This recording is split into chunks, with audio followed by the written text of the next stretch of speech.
নমস্কার। কৃষি দপ্তর পশ্চিমবঙ্গ সরকার আয়োজিত বাংলার মাটি বাংলার কৃষি অনুষ্ঠানে আপনাদের স্বাগত। আজকের আলোচনার বিষয় বোরো ধানের পরিচর্যা এবং সার প্রয়োগ। আমাদের রাজ্যের প্রধান ফসল হচ্ছে ধান। প্রতি বছর আবহাওয়াজনিত কারণে রোগ পোকার আক্রমণে প্রচুর পরিমাণে ধান নষ্ট হয়।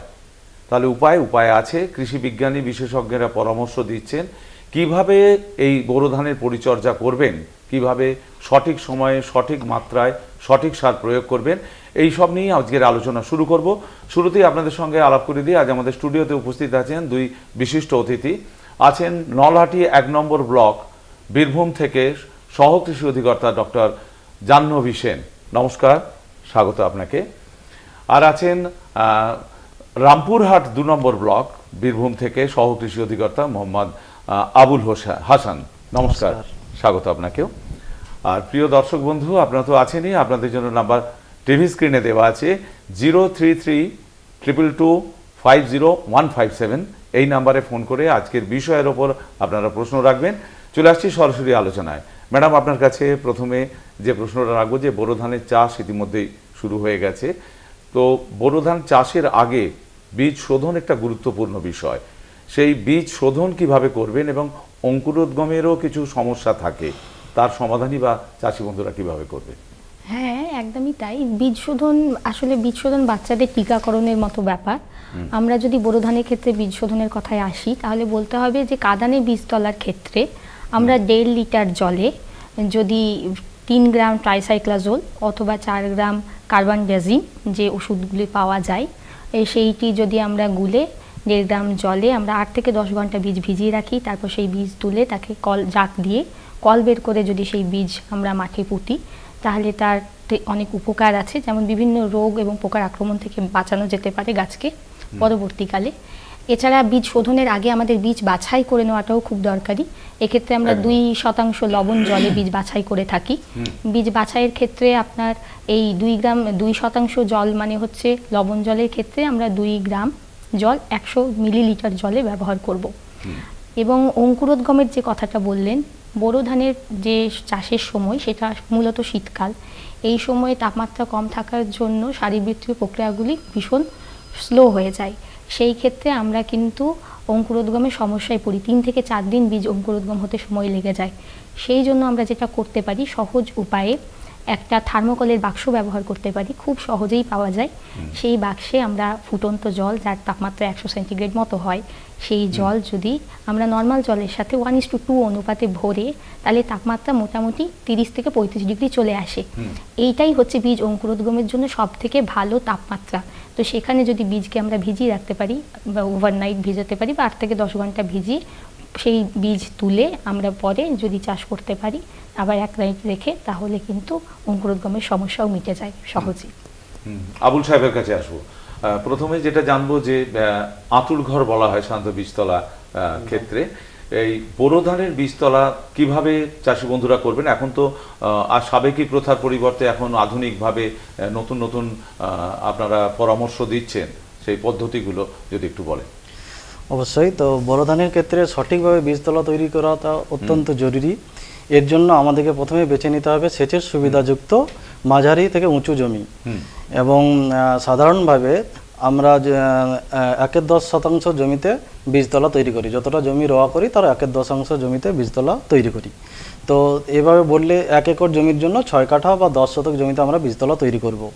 এরপরে বিভিন্ন ইন্টারকালচার অপারেশন, যেমন নিড়ান দেওয়া, চা পান দেওয়া, ওষুধ প্রয়োগ, এই সমস্ত কাজের জন্য সমগ্র বীজতলাটাকে আমরা 4 ফুট চওড়া বিশিষ্ট কয়েকটা খণ্ডে ভাগ করে নেব। এবং এই 4 ফুট চওড়া খণ্ডের চারিদিকে 1 ফুট চওড়া এবং 4 ইঞ্চি গভীর নালা তৈরি করে দেব, যাতে এই সমস্ত ইন্টারকালচার অপারেশনগুলো আমরা সহজে করতে পারি। এরপরে কাঠা প্রতি মানে 1 কাঠার জন্য মোটামুটি 100 কেজি পচা জৈব সার দিয়ে মিশিয়ে এবং প্রয়োজনীয় নাঙল মই দিয়ে 1 সপ্তাহ রেখে দেব।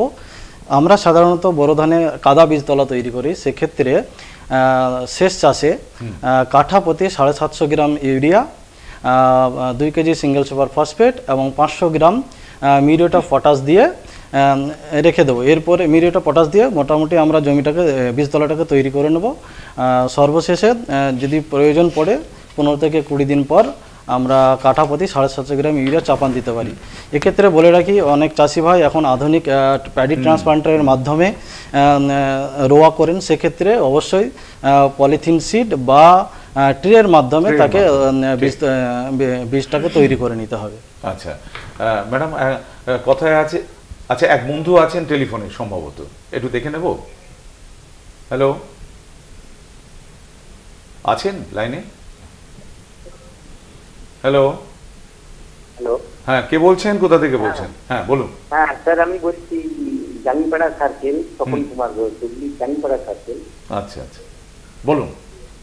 আমি জাঙ্গিপাড়া সার্কেল, হ্যাঁ হ্যাঁ, জাঙ্গিপাড়া সার্কেল থেকে স্বপন কুমার ঘোষ। আচ্ছা স্বপন বাবু বলুন। বুঝতে পারছেন তো? হ্যাঁ হ্যাঁ, আমি বলছি যে স্যার, যে বীজতলা যে তৈরি হচ্ছে, বীজের জন্য মানে কিছু বীজ হতে হতে সাদা হয়ে যাচ্ছে।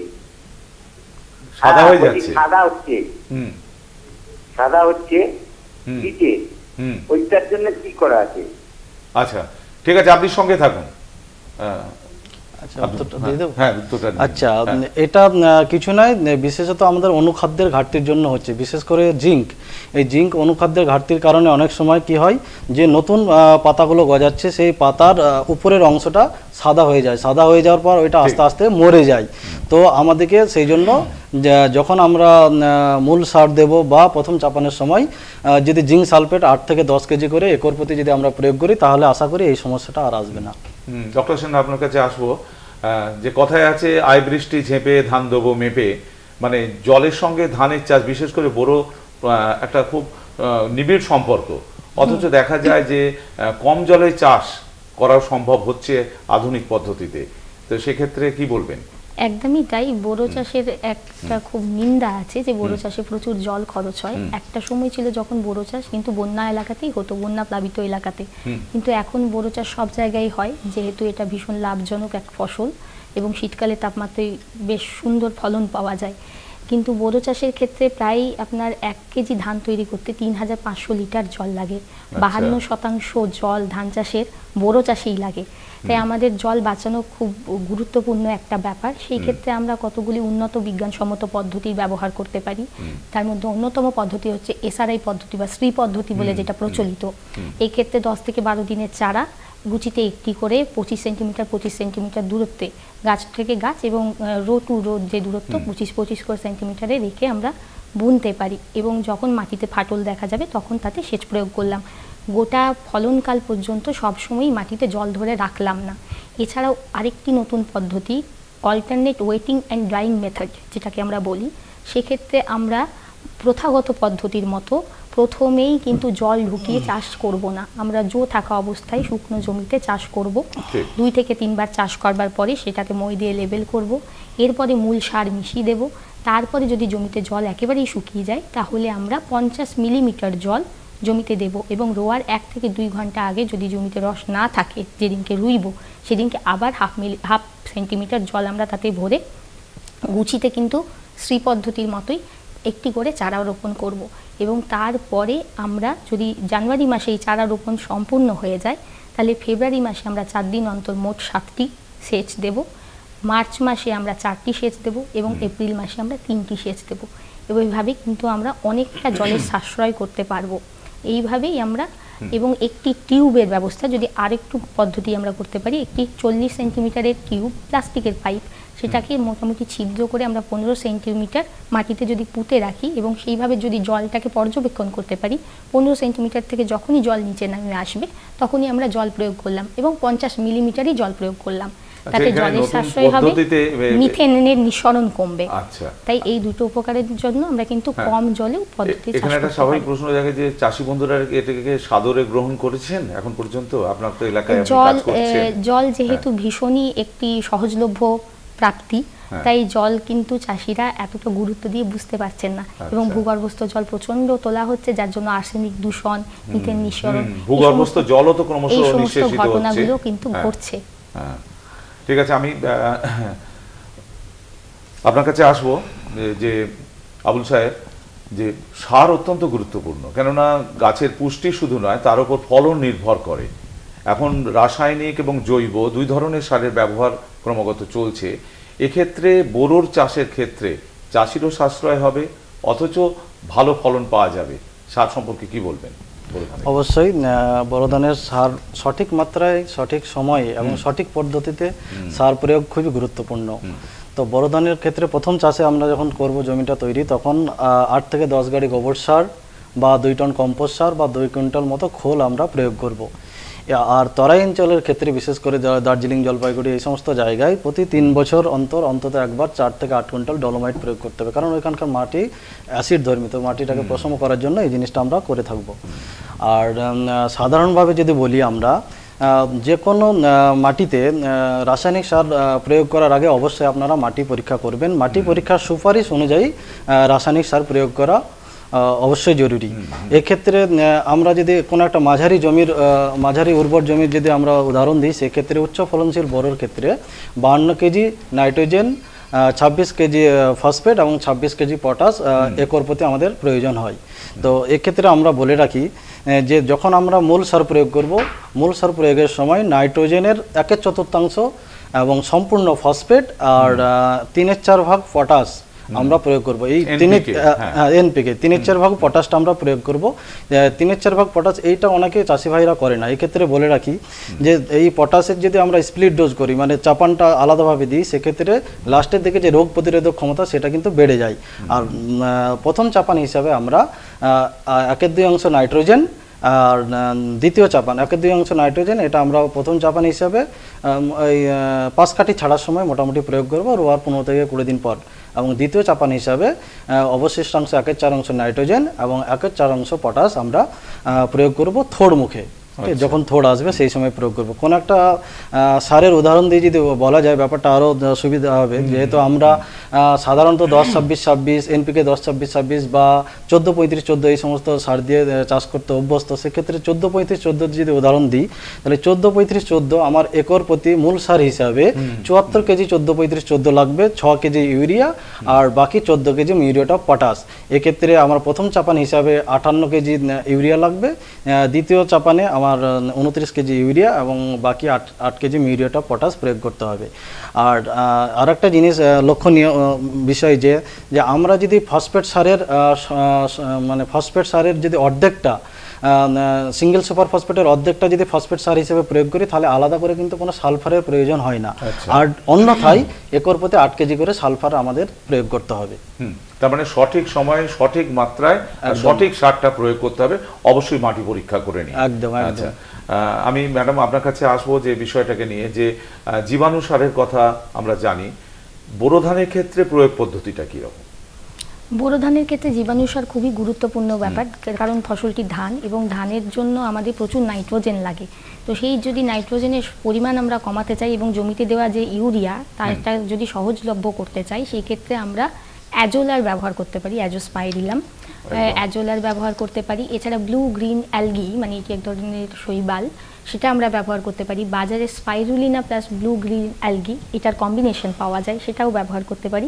কিন্তু মনে রাখতে হবে, এগুলি যদি আমরা দিতে চাই তাহলে 1.5 কেজি পার বিঘা প্রতি 1.5 কেজি আমরা দেব, এবং তাকে 10 কেজি থেকে 20 কেজি জৈব সারের সাথে কিন্তু মিশিয়েই জীবাণু সার মূল জমিতে প্রয়োগ করতে হবে বোনার, মানে রোয়ার 7 দিন অন্তত আগে। তাহলে যেটা হবে সেটা হচ্ছে, যে সার আমরা দেব সেই সারগুলিও ভীষণভাবে সহজলভ্য হবে। এই যে ফসফেট সারের কথা উঠে এলো, এই ফসফেট কিন্তু গাছ নিজে নিজে গ্রহণ করতে পারে না, সেই জন্য অনেকটাই মাটিতে আবদ্ধ অবস্থায় থেকে যায় এবং অপচয় হয়। সেই ক্ষেত্রে ফসফেট সলিবুলাইজিং ব্যাকটেরিয়া, পিএসবি বলে বাজারে পাওয়া যায়, সেটাও কিন্তু একই উপায়ে আমরা ব্যবহার করতে পারি।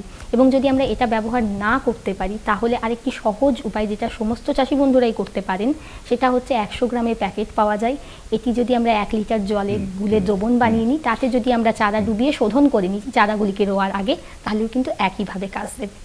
তার মানে একটা জিনিস আছে যে পরিবেশ বান্ধব হবে অবশ্যই জৈব ব্যবহার, সম্পূর্ণ পরিহার হয়তো রাসায়নিক করা যাবে না, কিন্তু তার সঙ্গে এটা করলে অনেকটা খরচ সাশ্রয়ও বোধহয় হবে, তাই না? একদমই তাই। কারণ হচ্ছে এই আপনার অ্যাজোলা যদি আমরা ব্যবহার করি, সেটা 25 থেকে 30 কেজি পার হেক্টর নাইট্রোজেনকে আবদ্ধ করে বাতাস থেকে নিয়ে, এবং মানে মোটামুটি ধরে নেওয়া যেতে পারে প্রায় 80 থেকে 90 কেজি ইউরিয়াকে রিপ্লেস করতে পারে।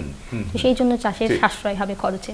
আচ্ছা আবুল সাহেব, আপনার কাছে যেটা জানবো, যে আপনি একটু আগে উল্লেখ করছিলেন যে মাটি পরীক্ষা করা মাধ্যমে আমরা অনুখাদ্যের যে ঘাটতিটা রয়েছে বড় ক্ষেত্রে সেই অনুখাদ্য কিভাবে পূরণ করা যাবে, আর আমাদের রাজ্যে এই ঘাটতিটা কেন যদি বলেন।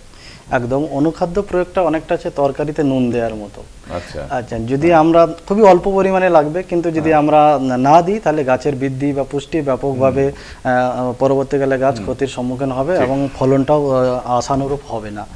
যেমন আমরা যেহেতু আজকে বোরো ধান নিয়ে আলোচনা করছি, তো আলোচনা প্রসঙ্গে বলে রাখি, আমাদের জিঙ্কের অভাবে অনেক সময় যে আমাদের রোয়ার পরে বিশেষ করে তো ধানের পাতাগুলো বাদামি থেকে আস্তে আস্তে কালো হয়ে যায় এবং গাছটার বৃদ্ধি ব্যাহত হয়। এক্ষেত্রে আমরা চাপান দেওয়ার পরে লক্ষ্য করব যে গাছের বৃদ্ধি কিন্তু সেরকমভাবে বাড়ছে না এবং গাছ বেটে হয়ে যায়।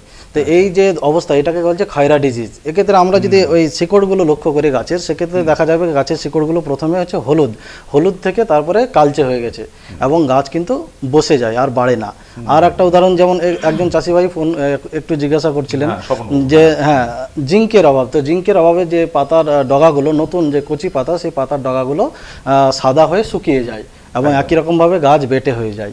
তো এবং মলিবডিনাম হচ্ছে নাইট্রোজেন যে গাছ গ্রহণ করে তার আত্তীকরণে নাইট্রোজেনের সাহায্য করে। তো আমরা যদি লক্ষ্য করি তাহলে এই সমস্ত অনুখাদ্যর কিন্তু আমাদের প্রয়োজন আছে, কিন্তু পশ্চিমবঙ্গের পরীক্ষিত মাটির নমুনার 50 থেকে 60% মাটিতে বোরনের ঘাটতি, 25 থেকে 30% মাটিতে জিঙ্ক এবং মলিবডিনামের ঘাটতি লক্ষ্য করা গেছে।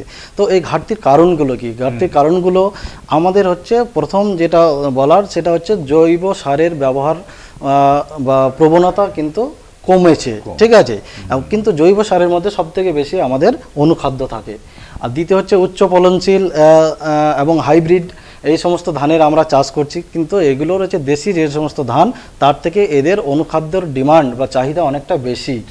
আর যেটা বলে যৌগিক সারের ব্যবহার, কমপ্লেক্স ফার্টিলাইজার আমরা ব্যবহার করছি, কিন্তু কমপ্লেক্স ফার্টিলাইজার থেকে যেগুলো মৌলিক সার, সেই সারের মধ্যে কিন্তু অনেক বেশি পরিমাণে অনুখাদ্য থাকে এবং বছরের পর বছর একই জমিতে আমরা কিন্তু চাষ করে যাচ্ছি। সেই সমস্ত জমি থেকে ব্যাপক পরিমাণে অনুখাদ্য গ্রহণের পরে আমাদের মাটিতে আজকের যা অবস্থা, অনুখাদ্য গোটা অল ওভার আমাদের রাজ্যে অনুখাদ্যের কিন্তু একটা ব্যাপক ঘাটতি। এই জন্য আমরা অবশ্যই রেকমেন্ড করব যেটা, যে আমরা যখন চাপান দেব বা মূল সার দেওয়ার সময় আমরা একর প্রতি 10 কেজি করে জিঙ্ক সালফেট, 4 কেজি করে বোরাক্স এবং 400 গ্রাম অ্যামোনিয়াম মলিবডেট বা সোডিয়াম মলিবডেট দিয়ে মাটির সঙ্গে মিশিয়ে দেবো। তাহলে পরবর্তীকালে এই সমস্ত অনুখাদ্যের ঘাটতির কারণে যে সমস্ত রোগ দেখা দিচ্ছে সেগুলো অনেকটাই কমে যাবে।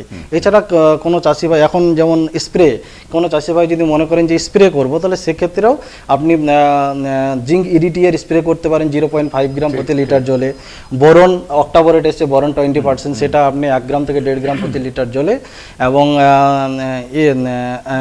মলিবডিনামের ক্ষেত্রে অ্যামোনিয়াম মলিবডেট স্প্রে এসছে, সেটা 0.5 গ্রাম প্রতি লিটার জলে। এটা মোটামুটি রোয়া করার 20 থেকে 25 দিন এবং 40 থেকে 45 দিন পর আমরা স্প্রে করব। আচ্ছা, আর যদি পরামর্শের প্রয়োজন হয়, আপনারা তো রয়েছেন বিভিন্ন ব্লকে, তখন আপনাদের সঙ্গে তারা যোগাযোগ করে সে সমস্ত জেনে নেবেন। আমি ম্যাডাম আপনার কাছে যেটা জানবো, যে আমাদের ক্যাপশন ওয়ার্ডেই ছিল যে বোরো ধানের পরিচর্যা অত্যন্ত গুরুত্বপূর্ণ। পরিচর্যাটা সঠিকভাবে যদি হয়, তাহলে আমাদের যে আমরা আকাঙ্ক্ষা করে থাকি যে ফলনের, সেটা পূর্ণতা লাভ করতে পারে। যে পরিচর্যা বোরো ধানের ক্ষেত্রে চাষি বন্ধুরা কি কি বিষয়ের উপর গুরুত্ব দেবেন? পরিচর্যা প্রথম যেখানে থেকে শুরু হয় সেটা হচ্ছে বীজতলা। একটু বিরত করছি, এক বন্ধু আছেন, একটু দেখে নি। হ্যালো, হ্যাঁ বলুন। হ্যালো হ্যালো, হ্যাঁ বলুন। কে বলছেন? হ্যাঁ, আমি সুধীর পাত্র, পড়ুয়া থেকে, বাঁকুড়া জেলা। বাঁকুড়া থেকে বলুন, কি প্রশ্ন আপনার? আমি প্রশ্ন বলতে, আমি ধান রোপণ করেছি, কিন্তু মাজরা পোকা একদম সরুচ্ছে নাই, মানে পোঙ্কাটা একদম যাচ্ছে নাই, পোঙ্কাটা বেশ ধান জুত আসছে না। আপনার কিছু জিজ্ঞাসা আছে? আচ্ছা, তাহলে আবুল সাহেব উত্তরটা নিয়ে নিচ্ছি, নিয়ে তারপর ম্যাডামের কাছে আসবো। আচ্ছা, তো এক্ষেত্রে মাজরা পোকার ক্ষেত্রে আমরা প্রথমে যেটা বলবো, পরিচর্যামূলক একটা ব্যবস্থাপনা। যখন আমরা ধানটাকে রোয়া করছি, মেন জমিতে যখন আমরা ধানটা দিচ্ছি বীজতলা থেকে, তখন আমরা বলি যে ধানের উপরে যে ডগাগুলো, এগুলো ছেটে দেওয়া, উপরে পাতাগুলো। কারণ হচ্ছে মাজরা পোকার যে ডিম, সেইটা পাতার উপরে পাড়ে। তো সেটা যদি আমরা করি, প্রথমেই আমাদের কিন্তু মাজরা পোকার আক্রমণ মেন জমিতে কমে যাবে। তো তারপরেও এখন যে অবস্থা এসেছে, এই ক্ষেত্রে যদি আমরা করি, প্রথমে আমাদেরকে মাথায় রাখতে হবে যে কোনো রোগ বা পোকার কন্ট্রোল করার জন্য প্রথমে আমরা হচ্ছে বায়োলজিক্যাল যাব, বায়োলজিক্যাল কন্ট্রোল জৈবিকভাবে। তো আমরা রেকমেন্ড করব যে নিমাসিন বাজারে অ্যাজাডিরেকটিন, যেটা 1% এসি বাজারে নিমাসিন নিমারিন নামে পাওয়া যায়, সেটা 2 থেকে 3 ml প্রতি লিটার জলে দিয়ে স্প্রে করতে হবে। এতে যদি কাজ না হয় সেক্ষেত্রে আপনারা কার্টাফ হাইড্রোক্লোরাইড এটা স্প্রে করতে পারেন। কার্টাফ হাইড্রোক্লোরাইড বাজারে পাদান, কেলডেন এই সমস্ত নামে পাওয়া যায়, সেটা 1 গ্রাম প্রতি লিটার জলে স্প্রে করলে আশা করছি আপনার সমস্যাটা মিটে যাবে। আচ্ছা ম্যাডাম, পরিচর্যার ক্ষেত্রে যেখানে বলাই হলো অনেকগুলো সমস্যা পয়েন্ট বলা হয়েছে, এর সাথে সাথে আমি আরো 2-1টা কথা যেটা বলতে চাই, যেমন আমি বীজ শোধনের কথা প্রথমেই বললাম, এই যে পোকার কথা উঠে এলো, পোকার থেকে বাঁচতে কিন্তু আমরা বীজ শোধনে থাইরামও ব্যবহার করতে পারি, তাহলে কিন্তু আমাদের বীজতলায় অনেকটা রক্ষা পায় ব্যাপারটা। আর শীতকালে যেহেতু এই বীজতলাটা তৈরি হয়, তাহলে সেই ক্ষেত্রে আমরা ঘনভাবে বীজ বুনি। এবং সেই আরেকটা ঠান্ডার কবল, যে প্রশ্নটাও আমরা স্বপনবাবুর কথাতে পেয়েছিলাম, ঠান্ডার কবল থেকে বাঁচানোর জন্য বা জিঙ্কের অভাবে যেগুলো হয়, ঠান্ডার কবলেও কিন্তু অনেক সময় গাছ মরে যায়, নুইয়ে যায়। সেই ক্ষেত্রে চাষি ভাইরা ছাই দিয়ে থাকেন, ছাই দেন, গরম জল ঢোকান মাঠে। তো এই ক্ষেত্রে আমরা ছোট বীজতলায় যদি একটা গবেষণা থেকে দেখা গেছে, যদি আমরা ট্রান্সপারেন্ট পলিথিন পেপার যেগুলি থাকে সেইটা যদি চাদরের মতো করে ঢাকা দিয়ে রাখতে পারি, তাহলে কিন্তু ওই গ্রিন হাউস এফেক্টের কাজটি দেয় এখানে। এবং গাছের যে শ্বসনের তাপমাত্রাটা তৈরি হয় সেটাও বাইরে বেরোয় না, তাহলে সেই ক্ষেত্রে বাইরের যে 10 ডিগ্রি 12 ডিগ্রি টেম্পারেচার থাকে বীজতলার পরিস্থিতিতে, কিন্তু ভেতরে চাষি ফলনের ক্ষেত্রে কিন্তু কোনো অসুবিধা হয় না গাছের ক্ষেত্রে।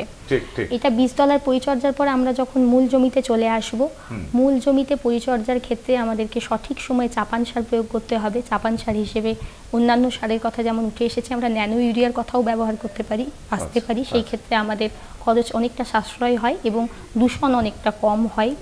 আমরা রোপণের পদ্ধতির সময় আমরা রাইস ট্রান্সপ্লান্টারের ব্যবহার করতে পারি, সেই ক্ষেত্রেও চাষের খরচ কম হয় এবং ভালোভাবে লাইন টু লাইন বোনা যায়।